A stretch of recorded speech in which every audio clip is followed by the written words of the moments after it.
You're listening to Beyond Wellness Radio, bringing you the cutting edge in health, biohacking, and sports performance. Stay up to date and listen anywhere and anytime on your computer, tablet, or smartphone by subscribing on iTunes. Catch your host, Dr. Justin Marchegiani, as he answers your burning health questions as well as interviews from world-renowned guest experts. For more Beyond Wellness Radio, go to beyondwellnessradio.com. Hey there, it's Dr. Justin Marchegiani. Welcome to Beyond Wellness Radio. Feel free and head over to beyondwellnessradio.com where you can access our full podcast transcriptions. While you're there, you can also sign up for our thyroid and female hormone video series. This series goes into the root cause of why your hormones are out of balance.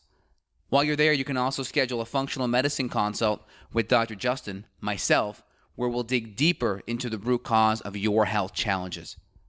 Feel free and think of sharing this podcast with at least one person. This podcast grows by people sharing it. Sharing is caring. If you can think of one person that can benefit from this information, please feel free and share it. If you're enjoying the podcast, make sure you subscribe on iTunes. You can also click below the video or podcast where you'll see the iTunes review button and leave us a review. You can also sign up for the newsletter at beyondwellnessradio.com where you'll get updates before anyone else. Thank you so much and enjoy the show. Hey there, it's Dr. J. Evan, what's going on this great Tuesday? Hey, good morning, man. I'm drinking some vitamin C and I'm feeling quite yummy. Nice. Yeah, I got my butter and MCT coffee here, rocking it out, getting my ketones up. So I'm in a fat burning mode today, feeling really good. Great. How was your weekend? It was great. My wife and I went to Cumberland Falls State Park. It's the biggest waterfall in the South. And I'm going to be making like a little vlog on my YouTube channel of our adventure. We ended up coming home at like 4 a.m. on Sunday morning because the bed, we rented a little cabin.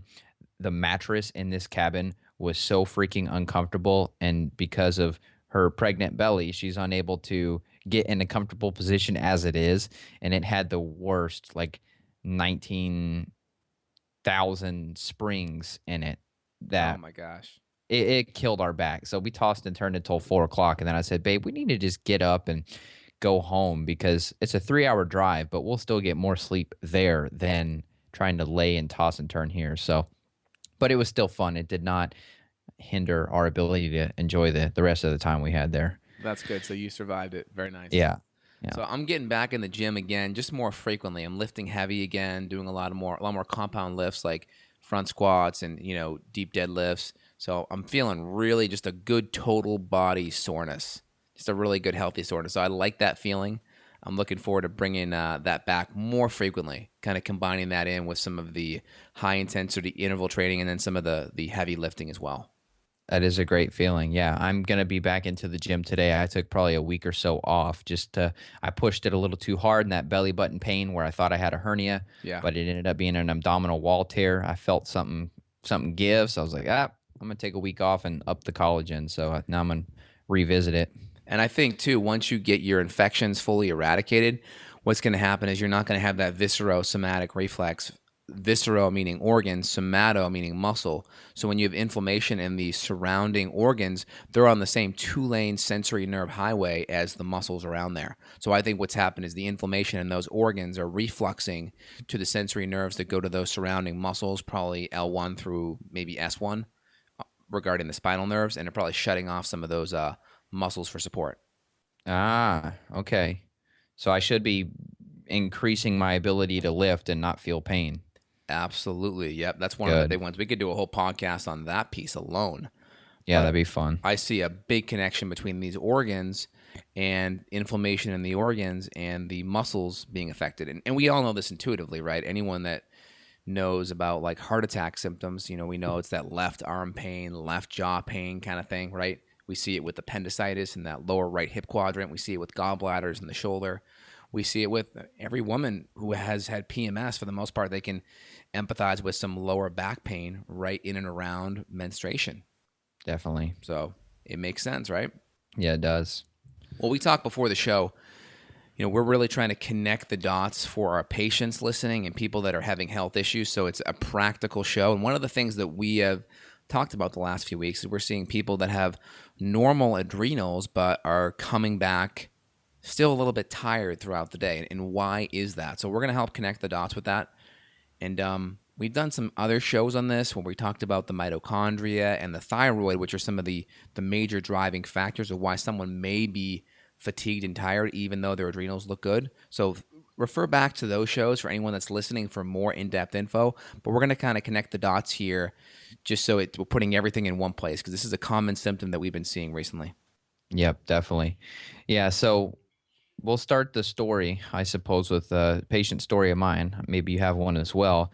And fatigue and inability to cope with stress were some of the main symptoms that we were working on. So we started out with just the adrenal test.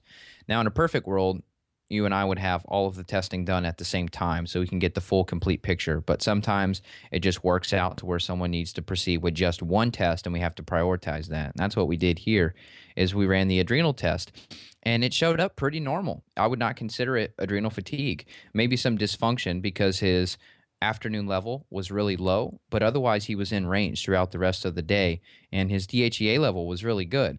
And so it's like, well, what's going on in terms of the adrenal picture? Why are you only low out of rhythm one part of the day, but your DHA looks good, but you can't handle stress and you're exhausted? So I don't have the results yet, but what I was sort of playing out in my mind is there's got to be something going on with the gut, because I asked him, kind of went through some of the symptoms that I see and you and I've talked about for GI stuff. I said, maybe there's some type of infection going on that's, stealing your amino acids and impairing digestion. Yep. Because he did talk about some heartburn. So I thought, okay, good. We have at least one clue here. And he's got the vertical ridging on the nails like I've had. Yep. And so we're running the stool test now. I don't have the results, but let's just hash it out and say maybe there is an infection or a parasite going on, and that's stealing his amino acids. And he's unable to make energy from his food. It's very possible. People forget, like when we see low amino acids on someone's organic acid test, and some of those organic acid markers for low amino acids could be, off the top of my head, could be L-lactate. That's a marker that goes low. We see low amino acids. It could be cis-aconitase. That's another one. It could be pyroglutamate. These are sulfur amino acid markers. So when we see these low markers, we automatically go back to malabsorption, right? Gut stuff. We automatically go back to stress, because the more we are stressed, our body prioritizes lean tissue. It says, all right, so here's the mindset of the body, of the epigenome. It's saying, all right, we want to get rid of the most metabolically active tissue because it takes the most amount of nutrients and rest and hormonal output to keep it there. So we want to get rid of the most metabolically active tissue in times of stress. It's kind of like you're going for a hike, up Mount Washington, right? And your pack's really heavy. Well, what do? You go into your pack and you pull out all the stuff that may not be a necessity. Well, that's kind of what your body does when it comes to stress. And muscle and tissue like that tends to be one of these things that becomes less of a priority the more stressed you get. And also, people just say, well, if I have low amino acids, why can't I just eat more protein? That's a really good idea. That's one of the things we work on, is we're making sure we have a palm to a fist to a full hand of protein at each meal. That's important. Maybe even adding a protein shake in. But a lot of times it's not enough because of the fact that 50% of the energy of the protein that we take in actually goes to breaking down the protein. Protein's very energy depleting regarding just the digestive processes. And a lot of people already have broken digestion. So we're working on the 5 R's and supporting the digestion with hydrochloric acid and enzymes, but adding in free form amino acids, adding in the collagen like you were talking about is a great way to help fill in those gaps. Yeah, that's common that a lot of people, even if they came from like a vegetarian or vegan diet, they have trouble adding this stuff back in. Their body is like, whoa, we have no resources available to actually start breaking down these meats. So that's kind of a slow moving process too that I've been dealing with over the past week, is just trying to work some amino acids into people that have not eaten meat for a while. And It takes a lot of energy. I mean, that is like throwing the big log on the fire, and it's definitely a little bit troublesome for some people if they've done it for 5 or 10 or 15 years, which is just crazy. Yeah, and I personally believe this is the major reason why a lot of people go vegan and vegetarian, because their guts really aren't working, and it's just easier for them to process more vegetable-based things. And they do the shake in the morning, that very low amount of protein. Maybe they add a tiny bit of MCT in there if they're lucky, but most of them, they aren't doing it, and they're avoiding it because their gut isn't working to begin with. That tends to be the reason why.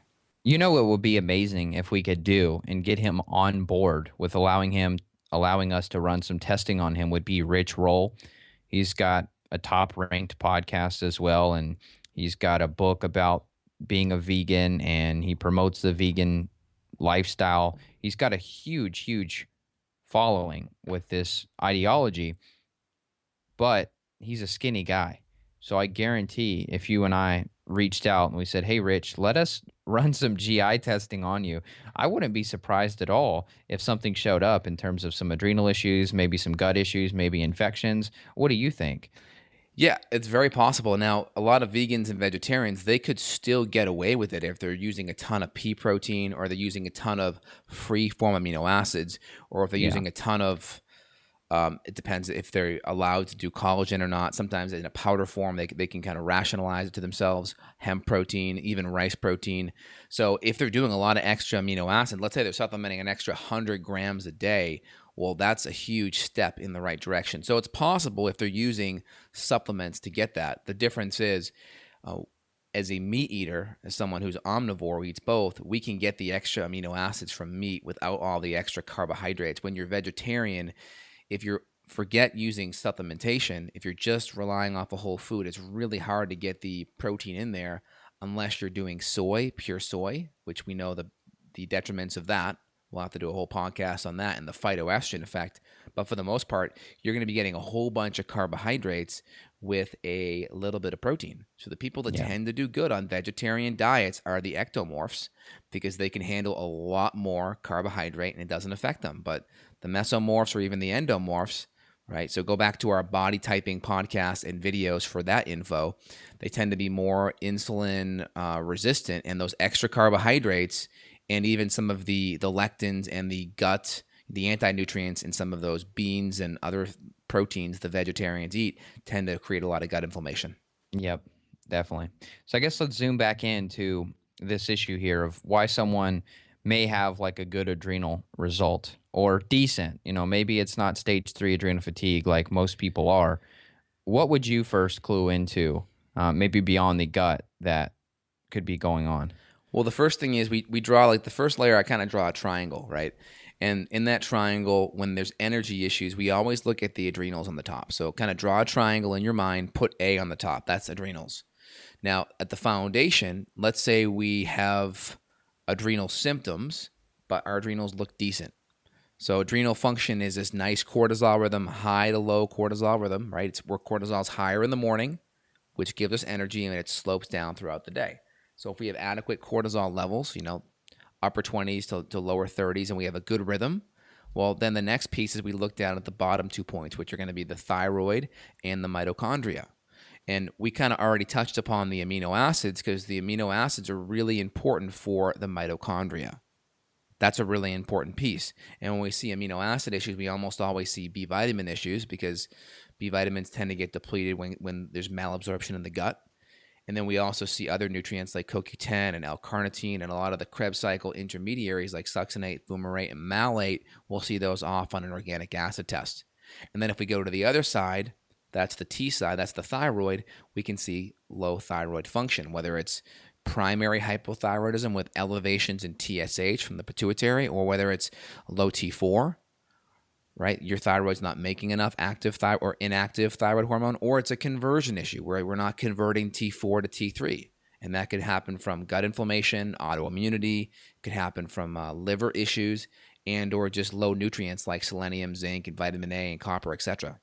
Hey, I was going to stop you there and ask, with the conversion issues, I know if you have some adrenal issues, maybe it's not severe enough adrenal issues to have like a real diagnosis attached to it, But doesn't that process of cortisol, isn't there some interaction there where you reduce the conversion of the T4 to the active T3? Exactly. So there's a couple things, right? If cortisol is too high, that can actually increase TSH, and that can block the thyroid conversion T4 to T3. If cortisol is too low, we need some of it to actually get into the cells and to actually help activate T4 to T3 as well. So it's kind of like the Goldilocks effect. We don't want so much where it's a sign of a stress response, right? Because when cortisol is high, too high, it's typically because your fight or flight mechanism, right? Your HPA axis, hypothalamus, pituitary, brain, adrenals are active because your body's sensing stress. So we have that side, and then we have it on the low side where we're now in a chronic stressed out state, and now cortisol is low. So it's the Goldilocks effect. We don't want acute stress happening, and we don't want chronic stress happening. So just enough to help convert that T4 to T3 is essential. Right. And one other thing I wanted to mention too is you mentioned things causing issues with the thyroid and the lack of selenium and things like that. What comes to mind for me too is, a lack of iodine potentially, maybe a lack of some of the amino acids like we talked about, like tyrosine specifically. And then what about like fluoride and bromide that people are getting if they're still eating some processed foods or drinking fluoridated tap water, for example? Is that a big factor? I mean, is that something? It's something on my radar, but I just don't know how big of a needle mover it really is compared to some of these other ones. Yeah, I got a video lined up in my queue on my Trello board that I'm going to do a video on fluoride for the thyroid because they've had a epidemiological study over in Europe come out last year where they looked at people who consumed fluoride water based on the water systems. Like they looked at various towns in England, and they found like the towns that had the more fluoride in the water had the higher incidence of hypothyroidism. Yeah. So more low thyroid function was present in people that were having higher amounts and more fluoride consumption in their water supply. So there's definitely a effect there because fluoride is it's a halide. I think it's the sixth or seventh periodic table element. I'd have to look it up again. My biochemistry is a little bit fleeting right now, but that group, that seventh periodic table, I think it is the halide family. Iodine sits there as well. And basically fluoride can get in there and kind of pinch hit and knock iodine out of its proper function and role of the iodination process, which is making thyroid hormone, right? When we see T for T4, that stands for tyrosine. When we see the 4 or the 3, that stands for the amount of iodine molecules that are there. So we know iodine is an important building block for the production of thyroid hormone. Yeah. I've been sounding the alarm on fluoride for a while, but I still feel like there's not enough light on it. And so I guess I'll do a video as well. And the other piece of it that I looked at, which is maybe a little off topic, but there's a study out of China that was looking at children, some that were exposed, maybe different towns, like you said, a fluoridated town versus non-fluoridated. And there was a difference of 7 IQ points when the kids were fluoridated, 7 IQ points lower than a non-fluoridated town. So there is a huge impact on our intelligence as well. And it's no surprise that most of the United States is fluoridated except for 2 cities. I think it's Portland and I want to say it's Houston, which sounds bizarre. I'm pretty sure it's Half Moon Bay as well. I know Half Moon Bay up in the Bay Area is a one water supply that was not fluoridated. When I was in doctoral school, we had a whole class, a whole public health class based on us going through the literature on fluoride. And it's pretty crazy the stuff that fluoride is linked up to in the hardcore science that people don't want to talk about. Yeah. I mean, like the study that you mentioned, I've read Mexico studies that happened in Mexico where it was like 10 to 15 IQ points, like just scary stuff. And in that halide group there is also chlorine too, and bromine. And bromine, you're going to find that in a lot of your conventional bakery foods, a lot of your conventional grains, right? That's why more reasons not to consume grains. And then your chlorine, you're going to get that in your conventional water supply as well. So it's like a double whammy. You don't just get the fluoride, you get the chlorine as well, which are problems. And then also people that studied fluoride, I'll have to have like Dr. David Kennedy come on board here or Dr. Paul Kahn. There's some great experts on fluoride. But when you get fluoride, it's not just like sodium fluoride. It's fluorosilicic acid, which actually has a lot more other dangerous compounds in it than just fluoride. So again, those molecules can come in and pinch hit in the thyroid and really down-regulate the thyroid function. And in the 1940s in Germany, they were using fluoride to treat hyperthyroidism. I mean, it was literally a prescription medication that was given for people that had Graves or hyper symptoms, and because it would go in there and pinch hit and knock down that thyroid function, kind of like reverse T3. You kind of alluded to it. Reverse T3 is when we're in a stressed out state. Your body will convert T4 to reverse T3, which is like putting blanks, metabolic blank bullets in your metabolic gun. So when you pull the trigger, yeah, you get the sound of a bullet, but there's no bullet that actually comes out, right? You get the hormone going into the thyroid receptor site, but you don't have that same kind of metabolic effect, which means you're going to have lower thyroid symptoms the more metabolic reverse T3 or RT3 blanks that are produced because of stress. Yeah. So, yeah, and I think I may have mentioned it before, but in the concentration camps in the same time zone around 30s, 40s, sodium fluoride was used in the water, probably high doses for the concentration camp victims to keep them very docile and very numb, almost like operating like a sheep. So not to get conspiratorial here, but there, a lot of our founding fathers said there should be a revolution in the United States every 10 years. And it's been quite some time since we've had any type of major uprising, and our whole country generally is fluoridated. And a lot of people are unhappy with what's going on in the country, but we're all fluoridated. So it's almost like we're too numb to actually respond or actually get energetic enough to do anything about it. So that's crazy. It's doing something. We know it, just like, let's just stick to the facts here, right? We know it's affecting the thyroid. We know thyroid has a big effect on IQ, right? You look at many women that have low thyroid hormone levels, their hypothyroidism through pregnancy, right? We know that can create lower IQ in the baby, especially if the thyroid problems are caused by very low iodine levels. We know that can cause a form of retardation called cretinism, right? That's basically a totally preventable form of mental retardation because of very low iodine levels. We know it's affecting the IQ as well, just in people that were born healthy but are just consuming a lot of it. And if you look at the drug Prozac, just look at the organic chemistry of it. Just go to rxlist.com, pull up the organic chemistry of Prozac. You're going to see the major molecule the drug is centered around is a fluoride molecule. So we know that there's a lot of things that drug can do, not a lot of good things per se. Now, there may be some things like calcium fluoride that are more mineral-based in the water, that are more natural. We're talking more of the sodium fluoride and the fluorosilicic acids that are synthetic, man-made, typically as a result of the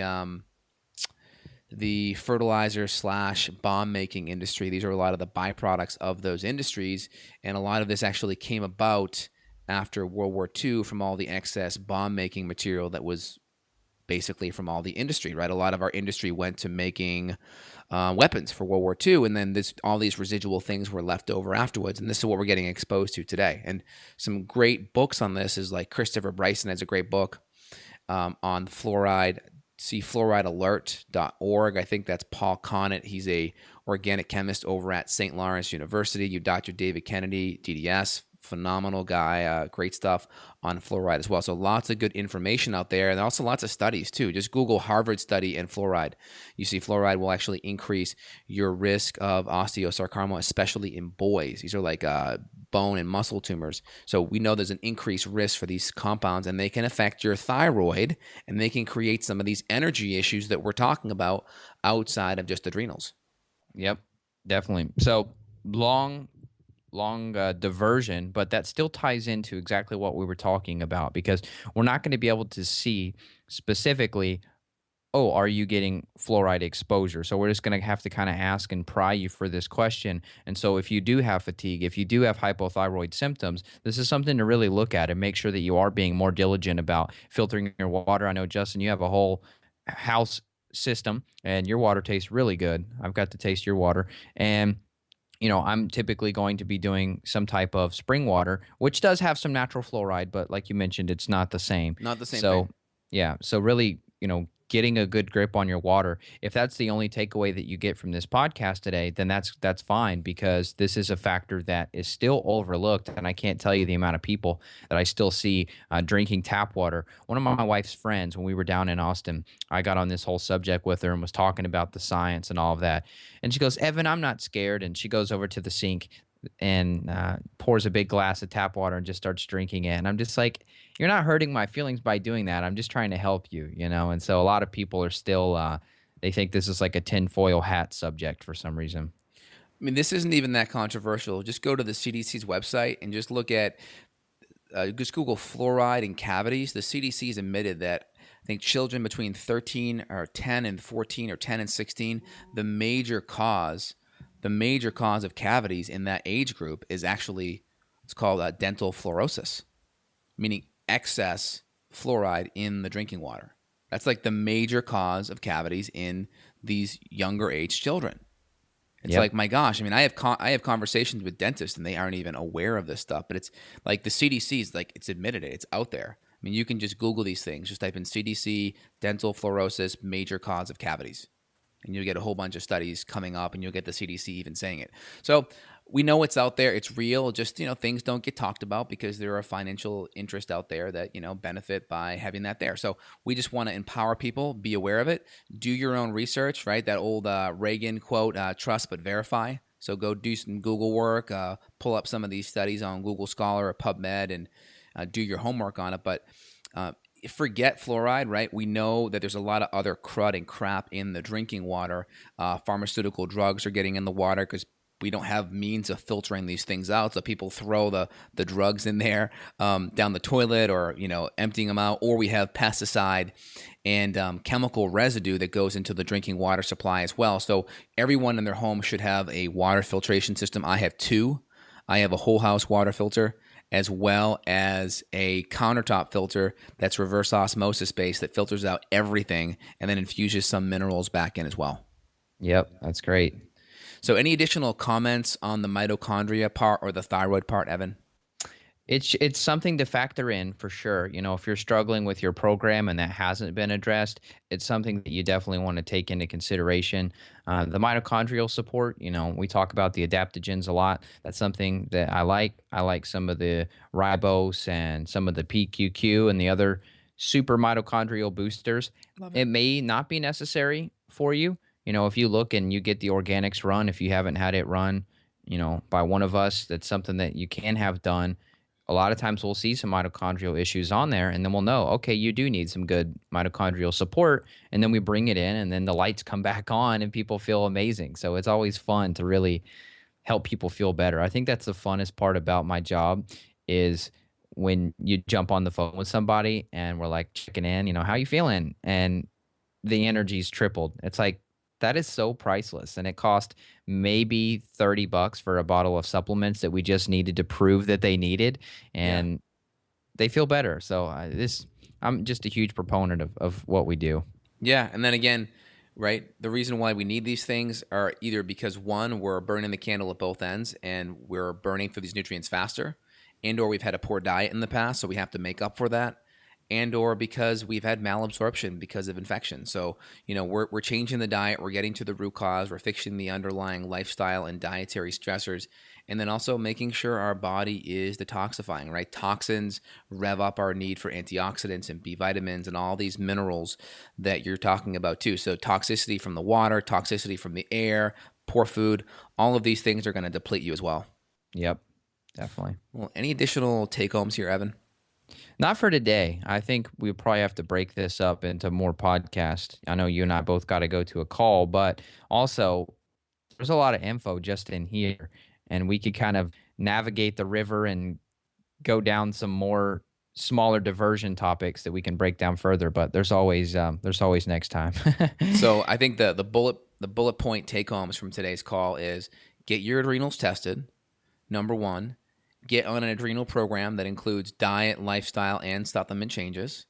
Number three, if you're not getting the results you're looking for, 5 to 10% improvement each month, then we got to look at the thyroid. We got to look at the mitochondria via the organic acids. And then once we have that dialed in, then the next piece would be the gut afterwards. Is that a good take home, Evan? That sounds great. Awesome, man. Well, best of luck with your patients today. You're going to knock them dead, and we will talk really soon, my man. Same to you. Well, hopefully I knock them alive. I'm sorry. When I say knock them dead, in a good way. We're getting to the underlying causes of why they're feeling the way they're feeling. But yeah, I get it, man. Cool. Totally. Same to you, my man. All right, you take care. See ya. Bye. Bye. Got a question for Dr. J? Go to beyondwellnessradio.com and click the questions button. Then tune in to hear the answer. Also, if you like the show, click below to review us on iTunes. For more Beyond Wellness Radio, go to beyondwellnessradio.com.